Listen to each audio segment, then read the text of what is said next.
Technology, diversity, wine, the redwoods, and everything in between. Welcome to the Northern California Bay Area, and one show takes you inside the real estate that makes it all happen. This is By the Bay.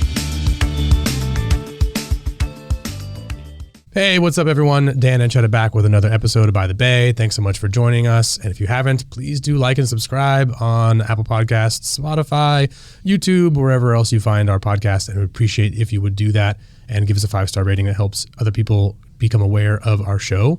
Welcome back. And today I have the pleasure of having two awesome guests. It's Michael and Julian from the founders, the creators, the masterminds behind Excellerate Real Estate, which is a brand new brokerage you guys just opened in Santa Rosa, California, and serving the North Bay market. So welcome to the show. And I guess I should say, as an aside, you guys launched the podcast. Just Show Up. It is live. Yes, that's right. Is live on YouTube and soon on all those other podcast platforms. Mm-hmm. So if you want a really entertaining podcast to check out, please do find them. We'll put their link in the show notes so you can be an early subscriber and be on that fun journey that they're on, creating their own podcast. So anyway, let's jump into the By the Bay episode here. So tell us about Excellerate Real Estate. Why did you do that? And the background of how they came to be. Yeah, I mean, I'll lead it. So Mike and I worked together for the past 9 years now. 9 years? Yeah. About 9 years. We became friends first and then became kind of business partners 9 years ago. And the way we became business partners was we would compete against each other at listing appointments. And the way we got those listing appointments was through cold calling. Okay. So we would call.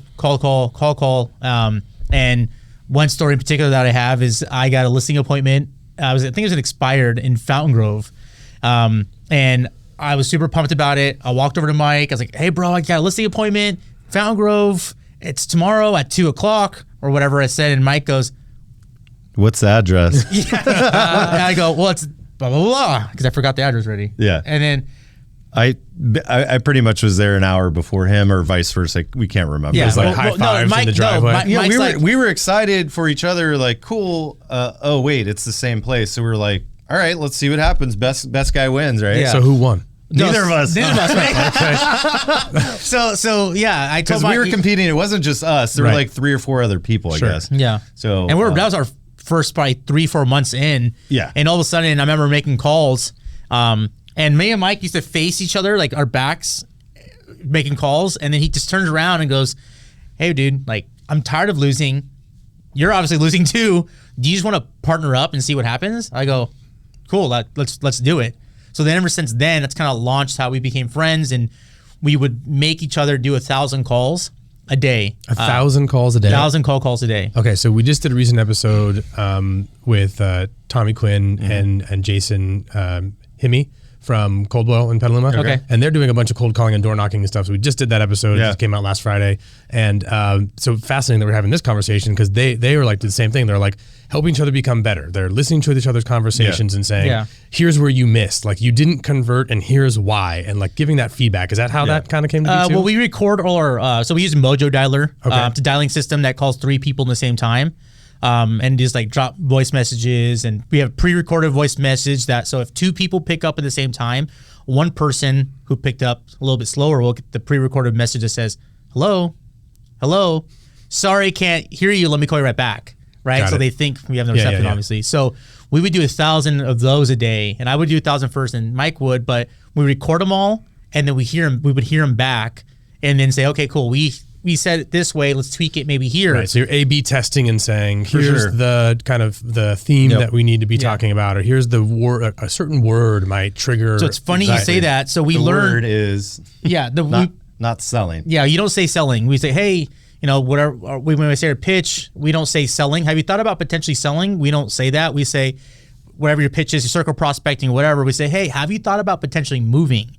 It's crazy how it changes. It's completely different. Completely different. We think about moving all the time. Exactly. Right? Well, we've thought about it. Right. Oh, that's awesome. We would love to have a house with a pool. Yeah. Right? Where would you move? Thinking about like the logistics of buying and selling and getting a loan and staging a house and I don't want to think about that stuff. No. I want to fantasize about what my life looks like in a different place. Exactly. So that's why moving is so powerful, which is weird because It's just that, like you just said, it's just a little word, and people start talking to us. I've thought about moving. Yeah, if you were to move, where would you be moving, and what's your time frame look like? Because a lot of people, and it always brings me back to Richard when he was moving to Texas. He's like, man, I got this 5-bedroom house.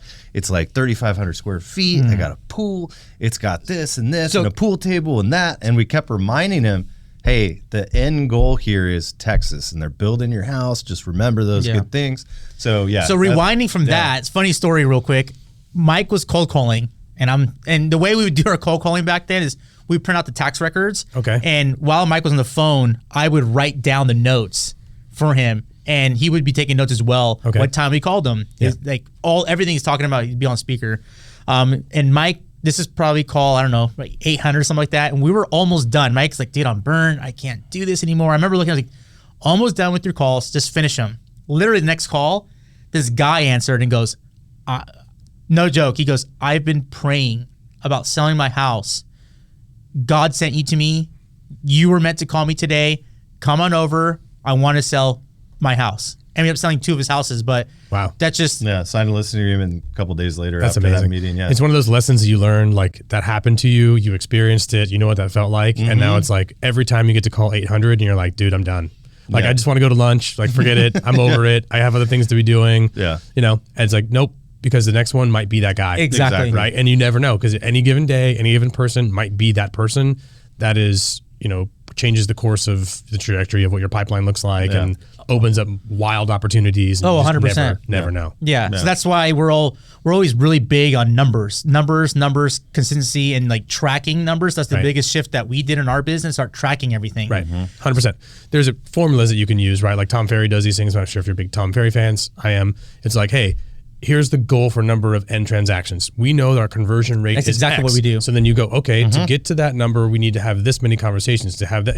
And you can like go all the way up to how many phone calls do we need to make a day? And clearly your number is 1,000. Yeah. Right? Like that's the deal. Our number, we have, exactly. We do 1,000, but we will get 1 lead every 129 calls we make. The team, if you're a brand new agent, we learn from tracking their numbers is every 333 calls they make, they got 1 lead to make 1 CMA. So the minimum amount of calls, if they're cold calling, we tell everybody is you have to make a minimum of 333. Right. I expect everybody to do 1,000. Right. Because if I can do 1,000, you can do 1,000. 333 leads to 1 market analysis. Correct. Like presentation that you're giving to somebody. And then, you know, so I guess the not to get too deep in the weeds here, but the purpose of is you're listening and you're able to coach a new agent that's on your team. This is probably who you're recruiting to come to your team, right? They're making those calls, and then you're, as their leader, as their coach, as their strategist, is listening to those calls and saying, you said sell, right? Don't say sell, say move. You said this, don't say that, say this. And let's A/B test it for your audience, your voice, how you speak, the way that you approach your clients, all those things. And let's find what works for you and get you down to that, you know, hopefully double digit. You only need 75 calls to get a CMA. Exactly. And then we just increase the efficiency. So it's not about, you know, making 5,000 calls to get, you know, more deals. It's about being better on the calls you are on, tweaking that and getting that feedback. But you can't do that alone, right? No. You have to have an outside person who can analyze that for you and open up like the opportunities to say, this is where you missed, man, right? I'm a big sports fan, right? So like even Barry Bonds had a hitting coach. Right? Oh, yeah. Everyone has coaches. Everyone has a coach. Michael Jordan had a coach. Why? Yeah. Because he can't see what he can't see. And even though that he was the best ever, there's still someone that's there saying, hey, this is where this is where you broke down. Yeah. Right. So coaching big. So you get coached, and then you in turn coach your pretty much people or your newer agents. Yeah. So okay. Yeah. So with the company, what we like to do is before anybody joins, we make everybody do like a disc test. So we know totally. I'm a big disc fan. We all have done them. Yeah. You got to know who your drivers are. Exactly. You haven't done for the listener, a disc profile is basically a personality profile that's industry standard in a way. And it kind of gives some insight from a management standpoint of the preferred communication styles that your subordinates or your employees have so that you can communicate with them. I know how to talk to them. You know how to communicate them because everyone's a little bit different, right? You can't go into someone who is a driver personality, like they're like I'm a high D. I'm a high DI. Same. And it's like, what basically what it means for me is my staff knows not to come in and sit down and give me an 18-page lecture about what's happening. I want 3 bullet point details and I want to make a decision. I want to move on to the next thing. Yeah, we're laughing because when we have these meetings with our manager JD, and he starts talking, I'm like, dude, I can't listen to you for like 20 minutes going on. Get to the point.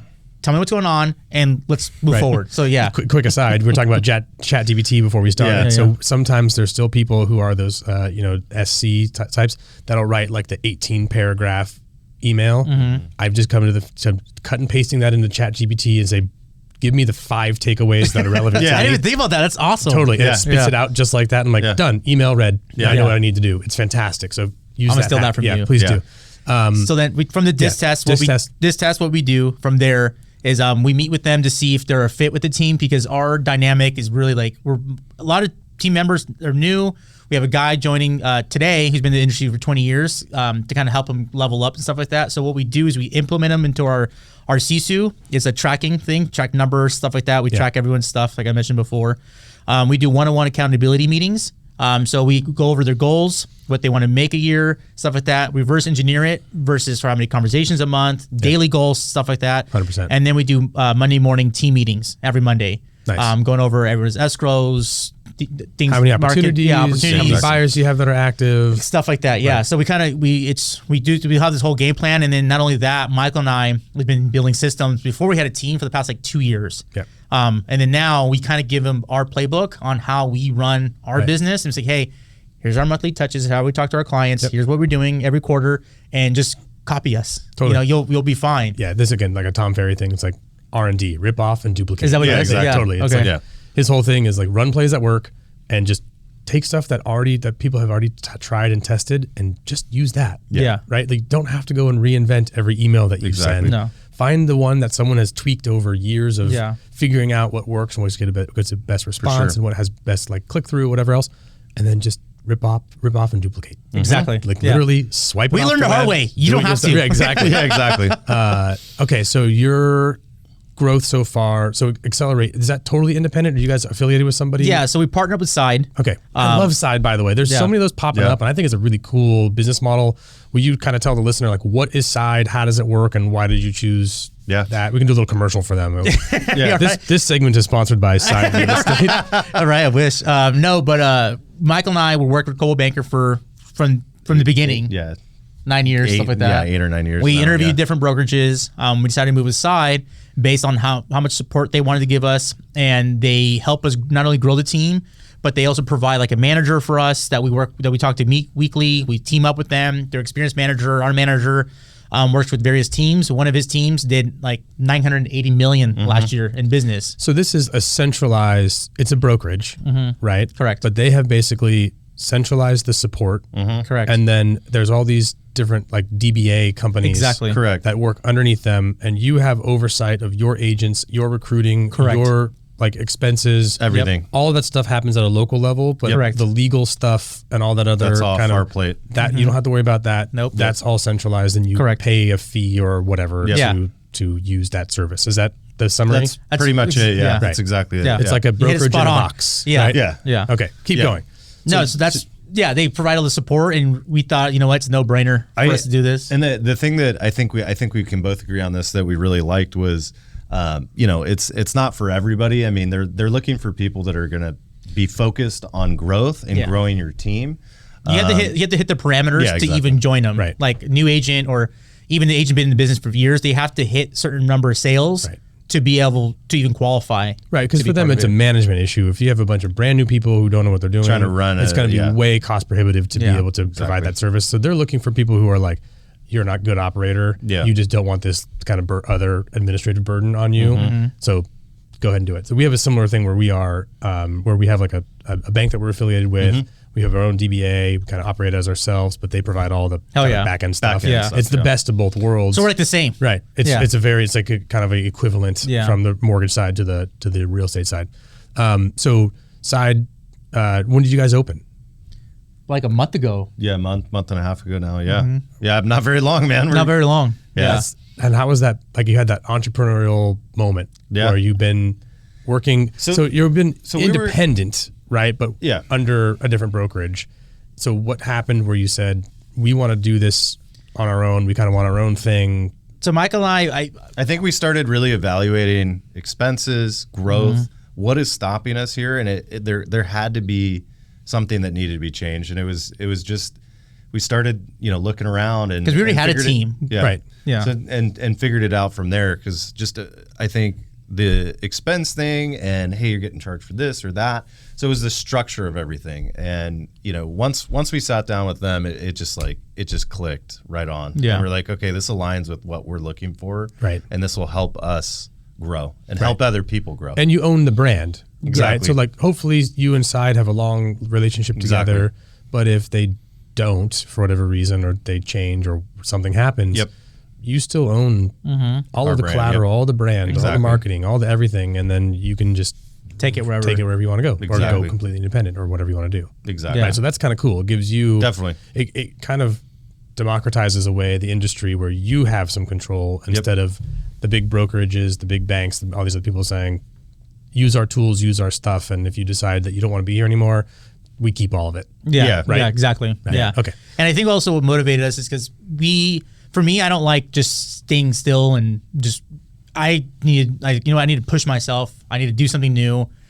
And then once this opportunity came up, I was like, boom, that's it. So now you're doing something different, right? So you have your own book of business that you're managing, buyers and sellers, and you're doing all that other thing, all these past clients you're doing reviews for, all that other stuff. You're still making your calls, but now you've got other people's deals that you're helping them with, helping them structure, coaching, and then also a recruiting function. Correct. So this is It's a whole lot, man. You opened up a whole can of worms Oh, yeah. doing this, right? Yeah. It's a similar experience, and it's exciting, but it's a new challenge. Right. I think that's huge. So it's kind of an evolution of, hey, if I can keep doing what I'm doing and be a very successful agent, do that, grow my business, that's cool.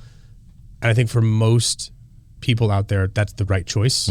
And for a select few, it makes sense to take that next step, do something on your own and build, because it's a completely different skill set. And it's a distraction in a way from your core business, and you have to be willing to take on that risk and understand there might be a dip for a while as you build the team and hire the right people, train, whatever, and then it really has the potential to grow exponentially above what you could do as an independent solo agent, right? Maybe I'm kind of lecturing you guys. No, you're like, exactly right. Yeah, though. you're 100% right. No, you're hitting it. So you had this moment where you guys were like, hey, we're kind of already doing this, so let's just let's do it at a higher level and get more support. Yeah, Right. Exactly. And so a month in, how many agents are We on have the team? 8 now. We just signed another one yesterday.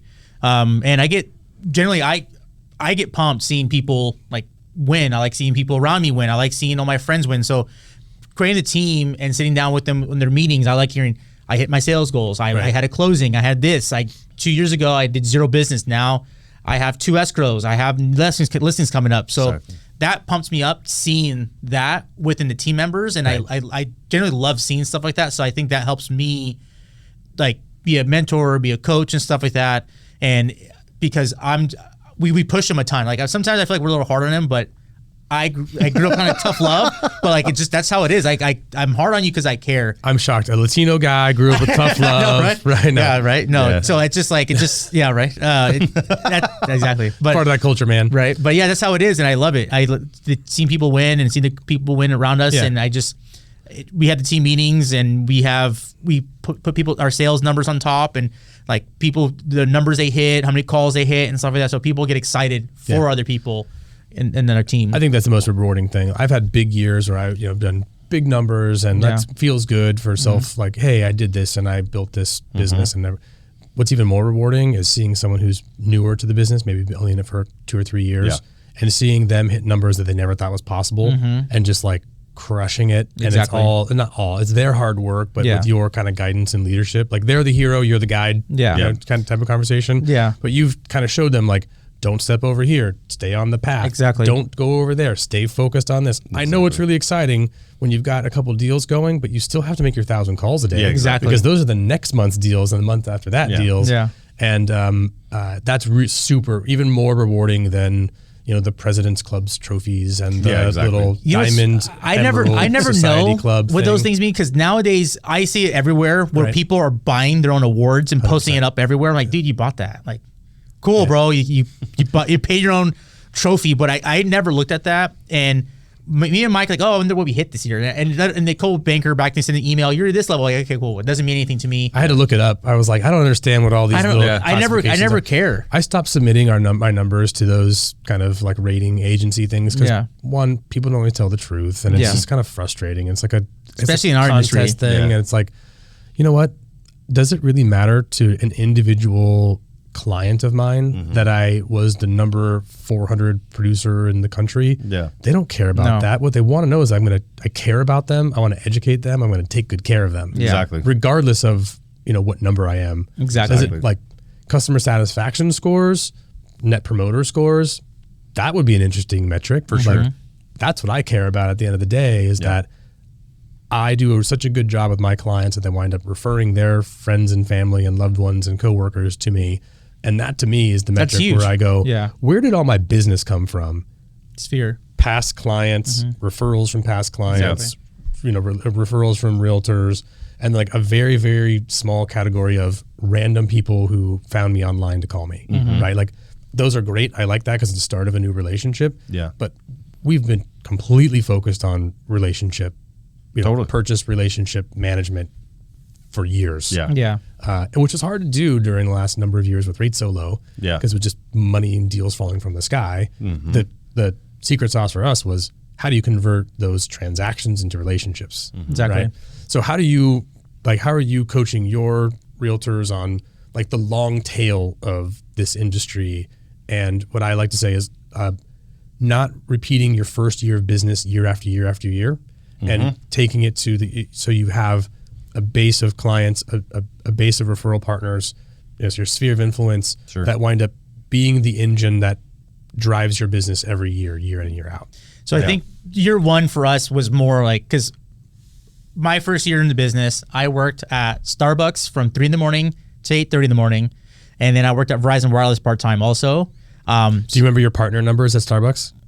I don't. Actually. Oh, dude. I worked at Starbucks. Yeah. Yeah. No, Star or pound. I don't remember at all. But anyway, I hate it. But point is that like that my first year, I didn't have time to really like, I'm doing this. I make calls and to pay the bills and stuff like that. And then Mike worked at a restaurant with Sweet Teas back in the day. Yeah, back in the day. So I think we were both in the office by 8:45, 9. So you guys are early morning. We were there in the office. He's working early. Some mornings I would come into Starbucks when I couldn't sleep. Yeah. Be like 5 a.m. I'd check on Julian. His hair's all messed up. Like, I showed up late probably. But that wasn't his priority. But I guess the whole tracking of things wasn't really for us. We were just go and trying to figure it out. Now we've refined that and we're using that for our team, actually focusing on the sphere, which we didn't really do because we didn't know any better. Right. We're just like, let's call people and find business. And I'm too stubborn to ask. To be like to try to like admit it. Right. So I was like, you know what, this is not going well. I hate busting my ass every year. I hate making all these calls. I mean, calls as in like always. I need to start working the sphere more. I need to start talking to my clients. So we refined everything. We kind of learned the hard way, and that's why I tell the team, don't be like us year one. You need to start tracking your numbers. You need to start putting everybody. If you say hi to the grocery store, they need to be on your list of updates every month and mailers every month, and you at least talk to them every month and stuff like that. So we refined it a ton. Where back in the day when we were brand new, we'd have our leads on the tax paper from the MLS and have their name, number, and when we call them and when to call them back. The notes. And we just go through them every few weeks. Who do we need to call? Before we implemented our CRM system and really systematized things, the database management was scrolling through your text messages to see who you hadn't called or texted for a while, and then just being like, "Hey, we haven't talked for a while. What's going on?" It's like, dude, we can't do this. We have to be better than that. Yeah. So our first year was go like Mike said, but now it's totally different. It's night and day. That's how our journey started, and that's how we started trying to learn from our mistakes and stuff like that. Yeah, that's really cool. I follow you guys on social and know your agents that work for you, and I see, hey, new listing here, new this there. I mean, that's super exciting. Seems like you guys hit the ground running, and going to be crazy successful there. And I'm sure you're recruiting a bunch. I saw a lot of people making moves right now. We need to be recruiting more. We are not recruiting that much right now. We're mostly getting people calling us and kind of wondering what we're doing and stuff like that. And we're open book. I tell everybody what I'm doing, how I'm doing it, and stuff like that. And it's great because the reality is most people aren't going to do it. No, And so I no mean, harm to tell everyone. No. Yeah. What's the secret? Show up early. Get your Just mindset. show up. Yeah, just show up. Plug for there. That's right. Available on YouTube. Exactly. And just show up, make those calls. Kind of be stubborn and just keep at it. And most people get hung up on, or someone will say something mean to them, and then they lose momentum and this isn't for me. I don't want to do it. Well, we talked about it in one of our episodes where like being consistent is huge, right? You do door knocking one time, cold calling one time, you call your sphere one time, you're not going to get anything. Right. You have to do it over and over and over again. And we tell our agents, you can be successful. There's many ways to be successful in our industry, which is cool, but pick one or pick a couple and just do it. Cause we talked to the team, we have different buckets, right? Right. One bucket is for prospecting. One bucket is your sphere. One bucket is your past clients.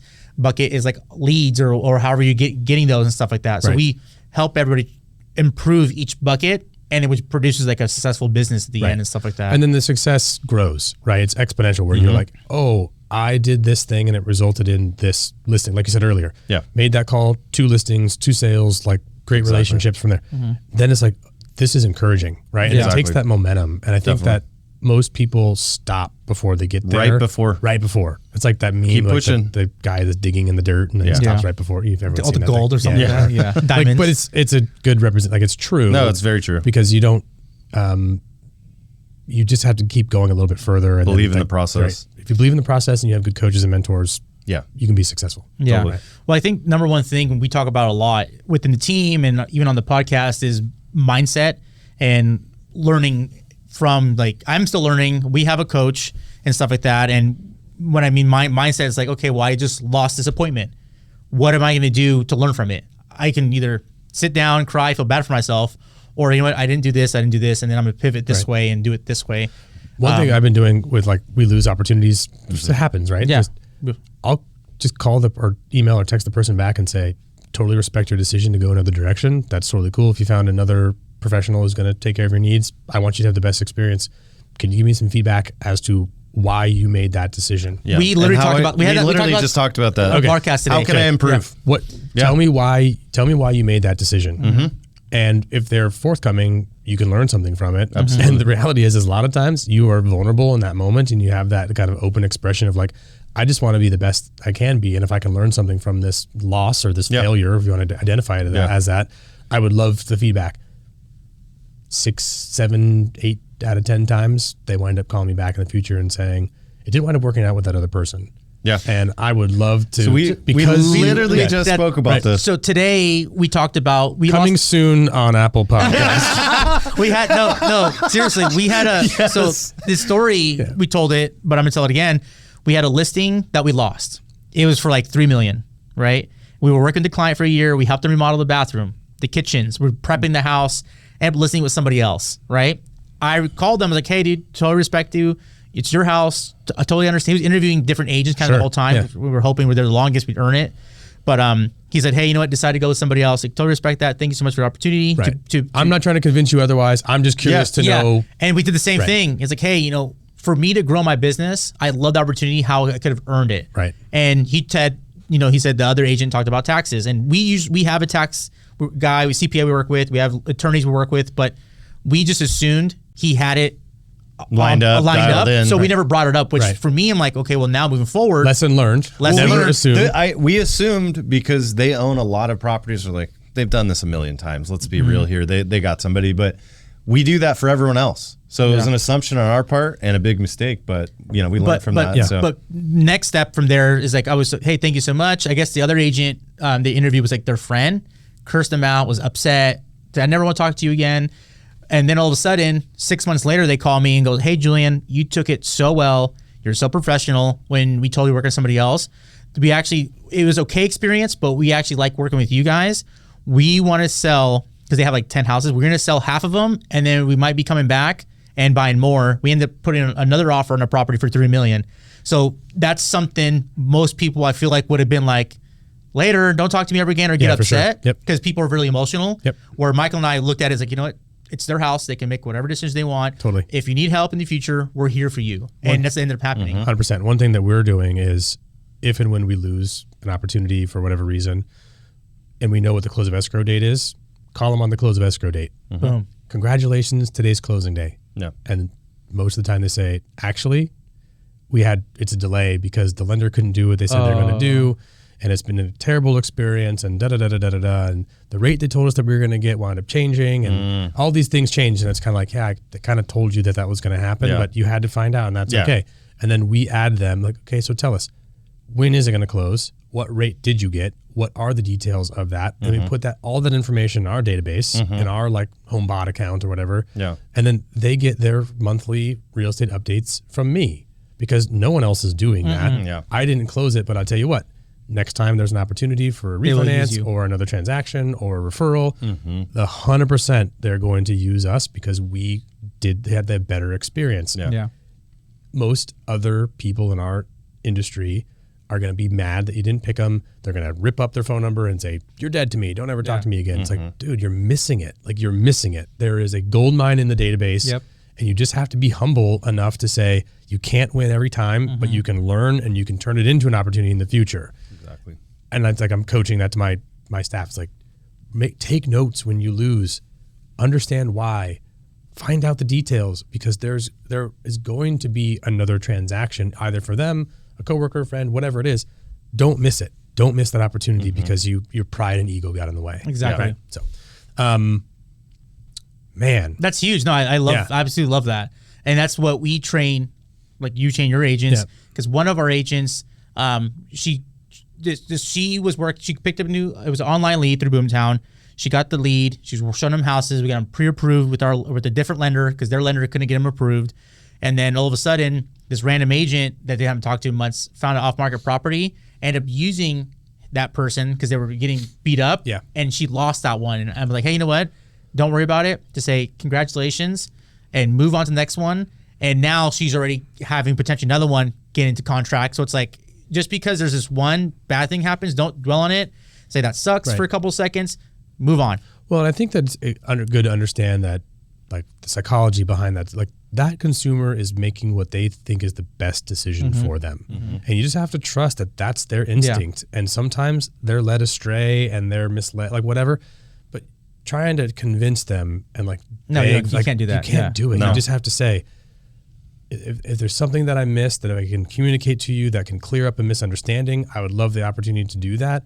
But if your heart is set on this and you've made up this decision and you truly believe this is the best decision, I support you and I'm here to answer questions for you. Yeah. Right? Like, because that's it. You have to like just kind of bow out. Well, I agree. And then she ended up giving her a referral too. So, I mean, how often does somebody really find a property off market and stuff like that? But that's sure. It's a fluke. It's what happens. It always happens with the new people.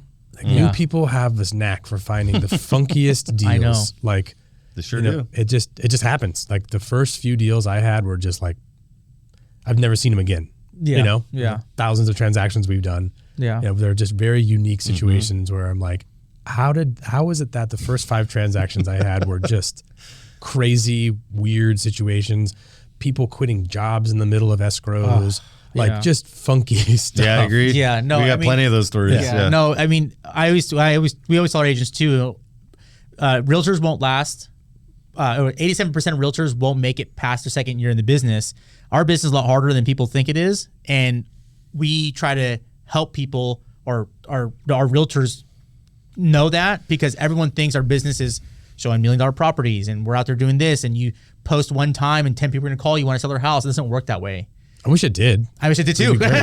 Actually, I take that back. I'm glad that it doesn't. It should be hard. Yeah. Right. I like that it's hard. Yeah. The real estate business should be hard. You should have to have a skill set. You should have to refine your skill set and improve every day. It's a better experience for the consumer. It's better for the industry. If it was that easy, it wouldn't be as valuable of a resource as it is. And I'm actually really glad that 87% of people fail out because it just means that we're left with only agents who are professional. Like that's been the blessing of the slowdown that we were seeing, is that we're seeing people leave the business that probably shouldn't have been in the business anyway.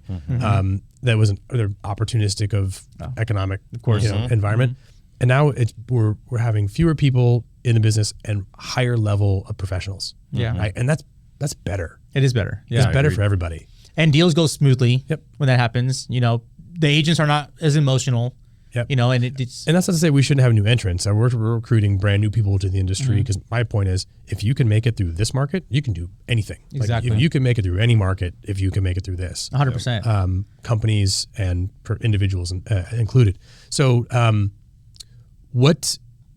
every episode we kind of talk about where are we in the market currently. This has been a fantastic conversation, but I do want to pivot to what's happening in the market. So, all Greater Bay Area, that's a huge focused area. Primarily, you guys are like North Sonoma County. Kind of where are you? We're just Sonoma County. Sonoma County in general. Mike sells some homes every. Yeah, I mean, we'll do business Park. outside of Sonoma County, when it comes, but that's not our focus. Sure. I'm from the South Bay, so we'll do transactions on there or even Sacramento. For as far as like what we're seeing right now, I mean, it shifted really quickly, and there's still very low inventory out there. And we're seeing multiple offers. That happened. I mean, this Like, in a pendulum matter of- just swung back and forth. Yeah, we were it was- getting 30, 45 days on the market, nothing. Yeah, we were seeing that, then- and we were seeing just like seller concessions, and we'll buy Totally. down your rate, and we'll do a buy down. We'll do Here's this. 25 Like we're doing all that stuff, and we Absolutely, had yeah. clients just cranking through those deals.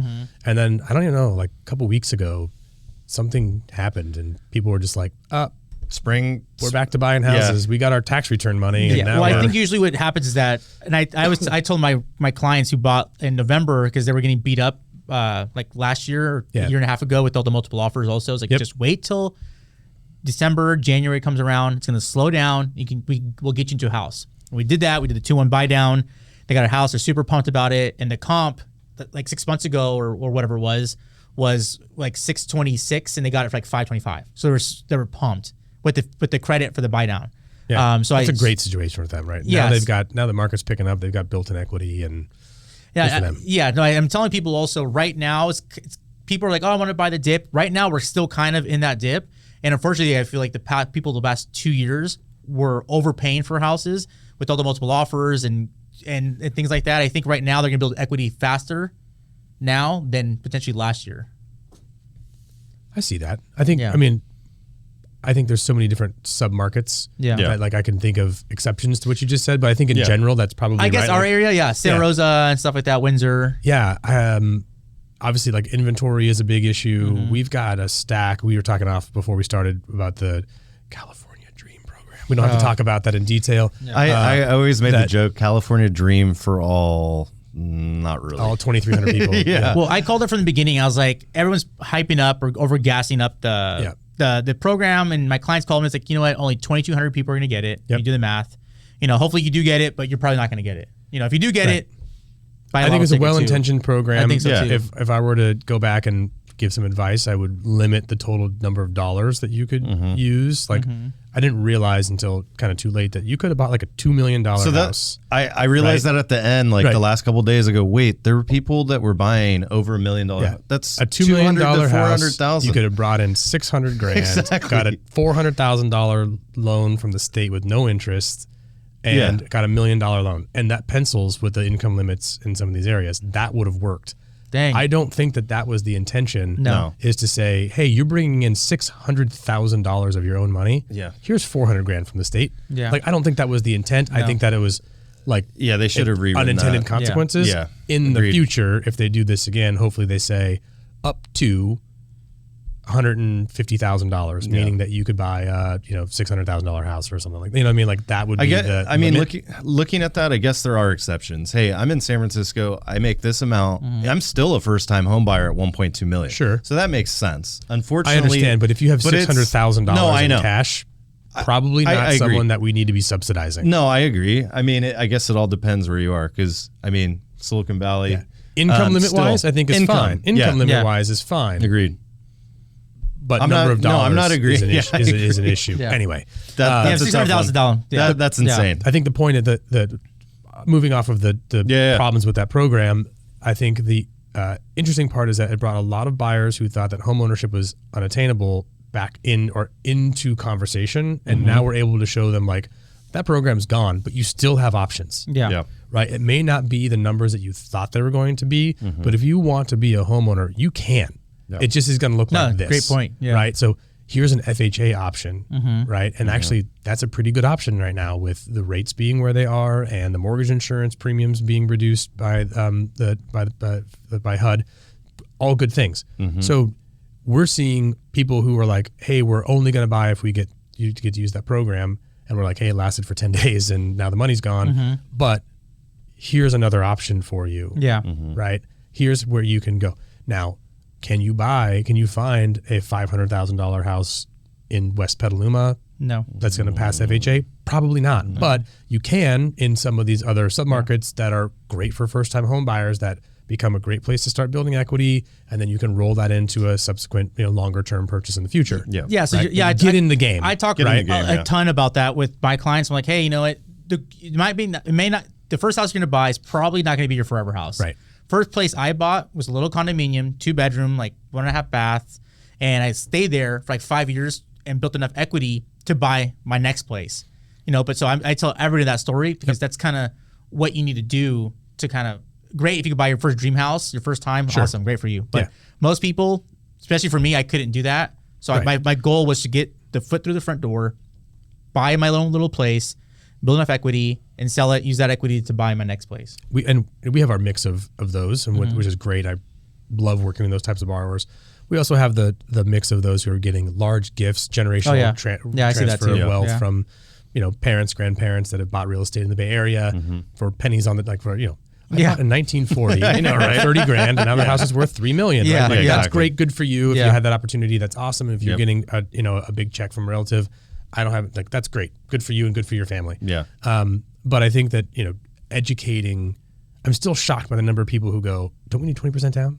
Yeah, no, it's wild. Like How many posts do you see on Instagram? You don't need 20% down. And I'm tired of seeing that post, so I stopped making that post. But I have buyer consults every single day. And they're like, it's one of the biggest. We need to save more money. Down. Yeah. Like, why? Yeah. It's like, well, because we need 20%. I'm like, no.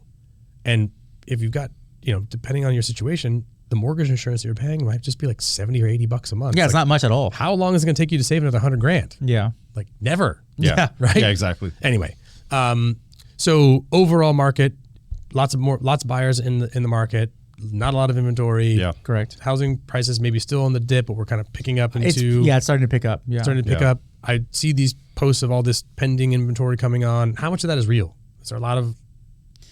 So somebody I saw. We don't usually go to broker tour. I probably should, but we don't. I saw somebody make a post about how many homes. We probably saw the same thing. They were like, it was 24 like a houses. Screenshot of like they're scrolling through, and it's like, here comes the inventory, and I'm like, okay, but. Is this real inventory? Is this like how much of this is actually going to hit the market? And is that enough to kind of saturate the market to where there's enough housing that we're getting in, not getting 14 or 15 offers on every house? Yeah. Yeah. No, I think I don't think we're there yet. No. I mean, it's very limited. I feel like we're at what? I need to really look at the data, but it feels like it's a month and a half. I mean, we're still everything that I'm seeing is multiple offers, whether it's 2 offers or 15 or 20. That's where it is. I think it's I'm always just going to happy take when time. it's like, hey, there's only 2. Like, great, 50% cheap. Right. But we've also had like 25, and it's like, okay, well, we put our best foot forward, and it is kind of is what it is. Yeah. Sometimes you win those, sometimes you don't. Yeah. Do your best. Yeah. So overall trends, healthy. Well, with that, I think it's important to also have a strong lender too, and be able to close fast. You know what I mean? I think before we got jumped on, we were talking about being able to close in 15 days, 16 days, where some people won't release their loan contingency for like 21 days, stuff like that, which is kind of old school, I feel like. Yeah. Where now we do a lot of upfront. I mean, we do a lot of DU and stuff like that. Well, prior to contract full underwriting, so that we can go with no loan contingency. Yeah. And I just basically need to order an appraisal on a rush, and we're done. Exactly. So we do a lot of that, and we're not the kind of lender who is going to back of the napkin take a phone call. How much do you make? Okay. How much down do you have? Okay. What do you think your credit score is? All right. Here's a pre-approval letter. Yeah. Like, we're actually pulling records. Exactly. We want to know what we've got. It just makes for a better experience for everybody, and not a lot of fall through. Occasionally we do have that borrower who loses their job, buys a truck, does something like that, and we do our best to coach them not to do that, but people are people and they make mistakes. I didn't think that was going to be a big deal. It's like, well, you just totally killed your deal. Yeah. Here's how we can work it out. Anyway, I think having that not just the lender. I think it's the whole team. The whole team, right? You got to have the title company that can facilitate and is on like going to make stuff happen for you in a timely manner. It's the inspectors and all the other people that are involved in the overall transactions. Like the team is so critical. Exactly. To be able to go fast, get it done right, and still give the buyer the opportunity to do their due diligence and understand what they're buying. Exactly. Right? Because I hate going in with no contingencies. And it's like, you don't even know what you're buying. Yeah. You just made $1 million investment in something and you have no clue what's there. Exactly. Like, that was the market for a while. And I'm glad I know. that was gone for the most part. Yeah. Anyway. So what do you think this summer looks like? Are we going to see it like back end of the year really pick up? Or are we going to see? I'm thinking it's going to pick up. I think it's going to pick up with more listings hitting the market. And I think we're going to start to see a lot more inventory hitting out there. That's just what more I think. Opportunities for more buyers. Opportunities for think, buyers. Yeah, I don't think it'll be as aggressive as where we are now. There'll be more inventory.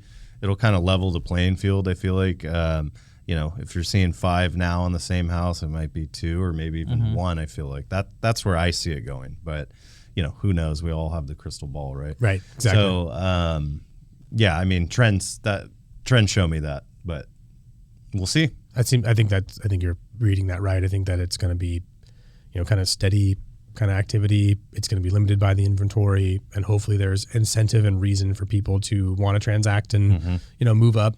As the further we go into this kind of higher rate environment, we're about just over a year into this kind of bump up in rates. Yeah. We'll start seeing people in the next 6 to 12 months that bought with this 6 or 7% rate, and so they're not afraid of a new 6 or 7% rate. No. And they're trading up from that condo into that single family because they had a life change. They didn't have kids. Now they're going to have a kid. They got to get out. Like, we're going to start seeing those things come around. Whereas for the last year plus, we just didn't see, everyone was coming off of low interest rates or, does that make sense? So like we're going to see 100%. people trading out of that rate. I wanted to say about that. I think earlier we didn't really mention this, but I think it's kind of normalizing. I mean, people are coming off the fence to go, okay, I have less because shocked before it was people. exactly. When I'm It's like, a big shock. It was I a pulled your huge credit. shock. I ran your scenario, and based off today, the rate with no points is 6.5, and they're like, okay. Whereas a year ago, they're like, do what now? Yeah. I thought it was they were this. this. Call me? Everyone refers back. Well, they were this. They were this. I'm not getting this. We're not having that conversation much anymore. No, and if no. they do, it's like, oh man, I wish I would have done this a year and a half ago when the rates were 3, and they know that that's not where it is anymore. So it's less shocking. Yeah. Right. Yeah, agreed. But I will tell you sometimes the payment shock where like we show them like principal, interest, taxes, insurance, all these things that cost to own a house, monthly payment, $6,000. And they're like, wait, what? Yeah. Yeah. I'm like, but listen, what's your rent? Well, $5,000. Like, okay, well, it's not that much more. And you have no tax incentive. You have no ownership. You have no appreciation. Like, is it more expensive? Yes, but shouldn't it be? Yeah. Like it should be more expensive to own than rent. 100%. That's right. Like you should pay more to be an owner, to have the benefits of being a homeowner and building equity and having future. Anyway, but hopefully people are getting that message now. It'll be a little bit easier to have those conversations and not so like mind numbing when people are like, but it was 2. It's like, I know it was 2. It's not 2 anymore. But the consumer education is important. Yeah. And setting expectations. 100%. Yeah.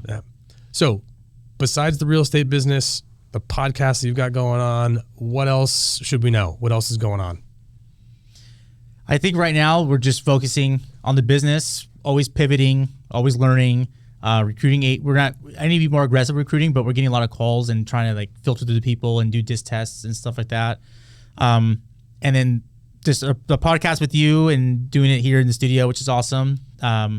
We upload it to YouTube also, and then I think we're about to get also a YouTube channel going, like about living in Sonoma County type thing. Yeah, that's a great avenue to connect with people. Yeah, it's like Google and YouTube are the top 2 search engines, so people are finding you there. Yeah, and so we'll make sure we link up with all the different, obviously contact information for you and your Instagram handles and all that, but also the podcast stuff to make sure people can be aware of that and subscribe to it. And we'll have you guys back and do a recap on things and see how things are going sometime from now and see what happens with your brokerage and all the other things you're up to. And thanks for being on the show. And it was a long time coming to have you on. Definitely. And thrilled to be kind of in your circle and seeing what's happening with you and all the different business ventures that you're doing. And I think it's going to be really, really positive for you. I'm really proud of you guys for taking that leap and making your own thing happen. I think you guys, like, knowing you the way I do, it's like it's going to be amazing. Yeah, we appreciate that. And, you know, Yeah. the right people, the right skill sets, and just I'm excited because I know that some of the agents that work for you, I really like them. I'm like, this is so good Yeah. to see them, and they're going to accelerate. Hey! See what I did there? Yeah, and I feel like because we left the company because we weren't getting like help, no coaching, no this, no that, no accountability. And Mike and I, we always tell everybody, you know, we were each other's accountability partner for years. We pushed each other for years. When I didn't feel like making the calls, Mike got on my ass, make sure I finished him. 100%. And vice versa. You know, when even now, sometimes I'm complaining, I don't want to go. I don't know if I'm going to gym tomorrow. I'm tired today. Yep.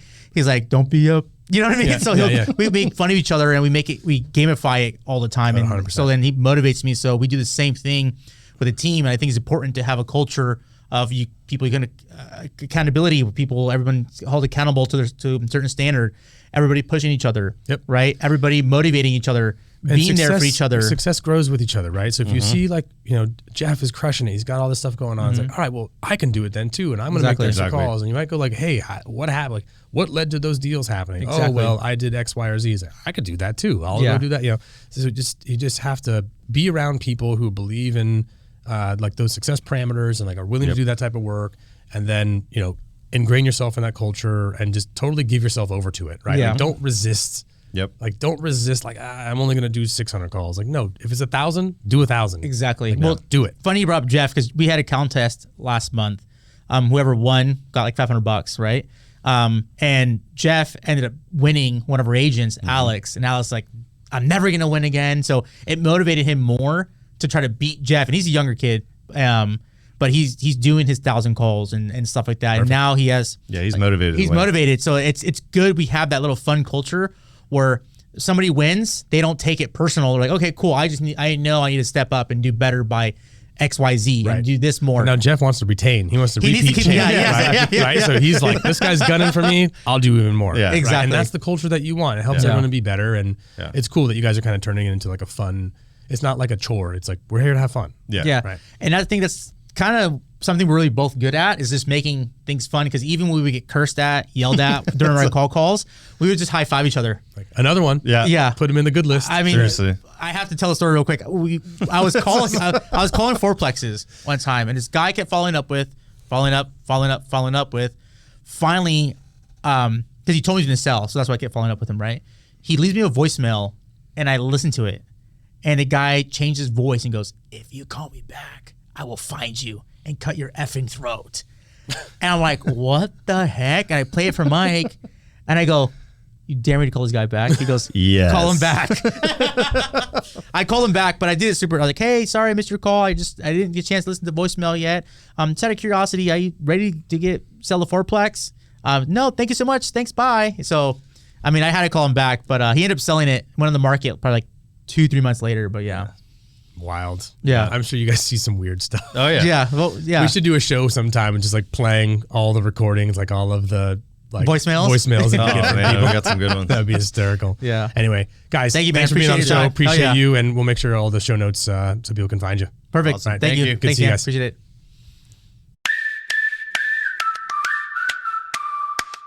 Stay up to date with Bay Area Real Estate. Hit subscribe now if you haven't already. Did you enjoy this episode? We love reviews in the Apple Podcasts app. We'll read yours on the show. This is By the Bay.